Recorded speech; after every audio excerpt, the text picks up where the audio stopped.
नमस्कार साथियों, आज का यह वीडियो एक छोटा सा प्रयास है हौसलों को जिंदा रखने का। जी हाँ, कोरोना काल की इस घड़ी में, इस महामारी में यदि हम सबसे ज्यादा दूर कुछ हुआ है तो वह है हमारी हिम्मत। बड़े बड़े लोगों ने अपनी हिम्मत हार दी है। पूरा मानव जाति, पूरी मानव सभ्यता घुटनों पर आ टिकी है। मगर इस विपत्ति की घड़ी में भी यदि हम हौसलों को जिंदा रखते हैं, अपने आत्मविश्वास को, अपने मनोबल को जिंदा रखते हैं, तो हम जिंदा हैं। इस घड़ी में मुझे डॉक्टर एपीजे अब्दुल कलाम साहब की जीवनी याद आती है और उनकी जीवनी पढ़कर यदि मैंने कुछ सीखा है तो उस पूरी सीख को, उस पूरे निचोड़ को मैं 4 पंक्तियों में आपके सामने रखता हूं।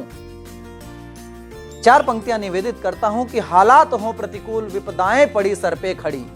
हालात हो प्रतिकूल, विपदाएं पड़ी सर पे खड़ी, पर मनुज के बाहुबल से वे नहीं होती बड़ी। हालात हो प्रतिकूल। डॉक्टर एपीजे अब्दुल कलाम साहब के जीवन में राष्ट्रपति बनने जैसे कोई हालात नहीं थे। रामेश्वर के एक छोटे से गांव में जन्मे, पले, बढ़े और वहां से राष्ट्रपति भवन तक का सफर उनके लिए आसान नहीं रहा होगा, परंतु परिस्थितियों से हार नहीं मानी उन्होंने। इसीलिए कहता हूं, हालात हो प्रतिकूल, विपदाएं पड़ी सर पे खड़ी, पर मनुज के बाहुबल से वे नहीं होती बड़ी। राह में फिर सिंधु सागर या हिमालय हो खड़ा। राह में फिर सिंधु सागर या हिमालय हो खड़ा, पर सहज संघर्ष मानव का सदा होता बड़ा। पर सहज संघर्ष मानव का सदा होता बड़ा। जी हां, बस अपने लक्ष्य पथ पर धीरे धीरे ही सही मगर चलते रहिए।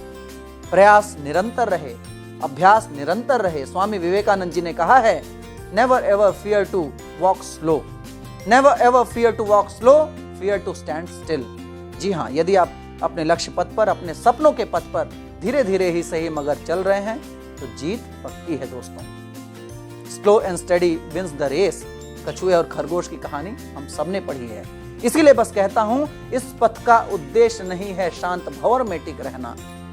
इस पथ का उद्देश्य नहीं है शांत भंवर में टिक रहना, बल्कि पहुंचना उस मंजिल तक जिसके आगे राह नहीं। अपने जीवन को, अपने लाइफ को manifest it to the grandest vision you can ever have about your life. अपने जीवन को के सबसे बड़े सपने को साकार होता देखिए और उस पथ पर धीरे धीरे ही सही मगर अग्रसर होइए।